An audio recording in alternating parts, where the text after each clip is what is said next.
Hi, Clint Coons here with Anderson Business Advisors, and in this video we are going to discuss how to dramatically increase your returns on your real estate held inside of your retirement plan. Okay, let's get started.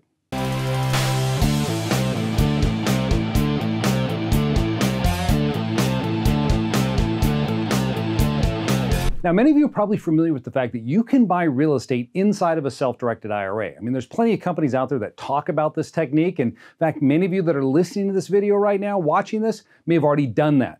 Now, the typical way in which people go about purchasing real estate in their IRA is to take their money and go out and find a couple of homes and use as much of that money they can in order to buy those properties. For example, let's say you had $300,000 inside of an IRA. So you had $300K inside of an IRA. What you would do is you would open up a self-directed IRA, roll those funds into it. Now they're sitting in that environment where you could go out and buy real estate. So let's assume that I'm looking at properties and I find two properties. Average price is $150K each. So you're able to buy two homes. So with our IRA, we buy these two properties right here at $150 each, $150K each. So now our IRA is sitting on two properties. Now those properties generate, say, $1,600 a month. So that means that we're going to be earning on a monthly basis, our monthly income would be $3,200. Okay, you with me thus far? So we're making $3,200 bucks, $1,600 each. Now we got to look at taxes and insurance, of course. We have real estate taxes and insurance. So let's just throw out their number of, say, $670 a month. So our net income on a monthly basis is about, I don't know, $2,800 off of that, $2,800. So total throughout the year, we'll make close to about $30K on this investment. Now that investment, because it's held in an IRA, that money is tax deferred until we pull it out. Or if it was possibly in a Roth IRA, it would be tax free when we pull it out. Now the problem with it is that you're limited. You've got two properties working for you. You know what? It can be better. And the way we can make it better is we can actually use leverage inside of our retirement plan, inside of a self-directed IRA if you'd like. So the way you would do that is you would find a lender who's willing to loan in order for you to go out and buy more properties. So if I had $300,000 inside of a self-directed IRA and I'm using leverage, and most lenders are looking at about a 30% debt to equity ratio, so you got to come with 30% down. With the money that I have inside of my account, the $300K, I could buy 6 homes at $150,000 each using leverage. So now what I'm going to do is, rather than buy the two properties here, I'm going to purchase 6 homes, all right? So I'm going to dramatically increase my monthly income off of this because now I'm buying 6 properties. So let's say those 6 properties, of course, using the same numbers that we used before, the monthly income then is going to be $9,600 a month coming in off those 6 properties at $600 a piece. But in doing that, our taxes and insurance is going to go up as well. So let's say our taxes and insurance, now we're looking at $2K a month for taxes and insurance. Now, because the properties are leveraged, we also need to factor in the mortgage on those properties. So say we got a 30-year mortgage on these properties, we're going to have to be making that payment every month. So I'm going to throw in another $4K for the mortgage on that. And so now we have about $6,000 in expenses. So that's going to bring our income down to about $3,600 a month, which is pretty close, slightly more than what it's going to be more than what we were getting off the two properties. So our annual income here is now going to be looking at about $43K on an annual basis. Now, people have done this. Maybe some of you that are watching this video have already utilized this technique, right? You're going, wow, $43K versus $30,000. That's an extra $13,000 a year. In 10 years, what does that equate to? Well, that could equate to $130,000 extra income because you're using leverage inside of your retirement account to buy more real estate.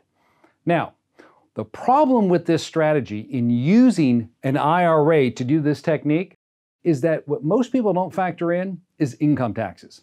Unfortunately, when you use an IRA, you have to pay attention to unrelated debt financed income, or what we refer to as UDFI. And in this particular case, since we're leveraged at 70%, the way the IRS calculates this is they say, all right, how much income did you earn? What is your net income? Then we're going to take 70% of that and we're going to tax it. And if it's over $13,000, you're at 37%. So after you do the calculations, add in the depreciation that you get to back out of this, your rough tax estimate on this type of money right here is going to be $11,000 a year, right?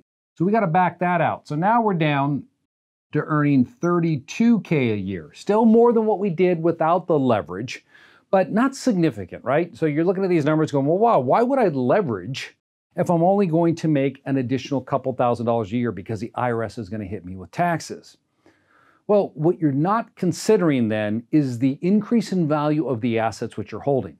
Granted, we invest in real estate for cash flow, but there's also appreciation there.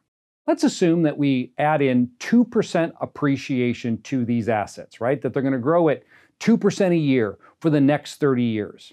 So if we grow at 2% a year for the next 30 years, this is where the numbers really start to work in your favor and why you should consider this strategy.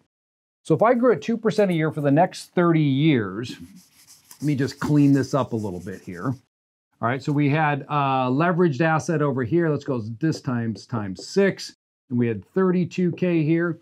But look at the growth. So if we grew at our assets grew at 2% a year. Here we had $300,000 in assets, right?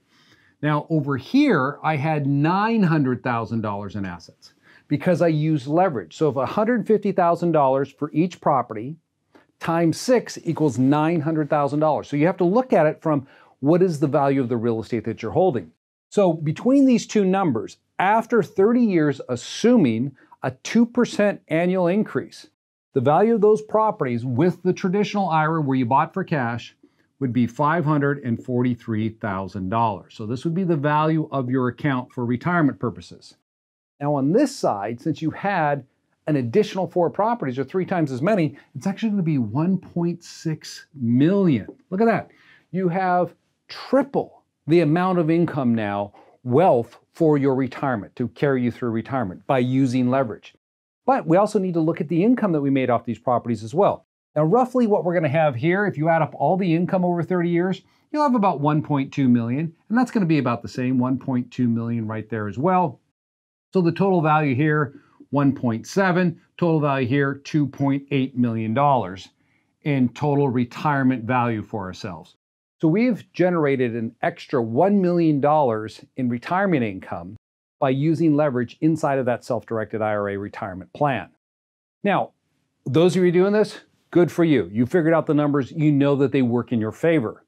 But for those of you that are doing this, there's a better way. Those of you that are considering it, there's also a better way to look at putting these numbers together. And the way you do that is by using a solo 401k. Now, the solo 401k, as you know, if you watch my other videos, is a retirement planning vehicle. You can take your existing IRAs, with the exception of your Roth, and you can roll them into it, right? You can roll the money in and you have complete control over those investments. You know, I talk to self-directed IRA custodians a lot, and they say, well, people should just use an IRA because it's hands-off, we can manage it for them. And that makes sense, I get it.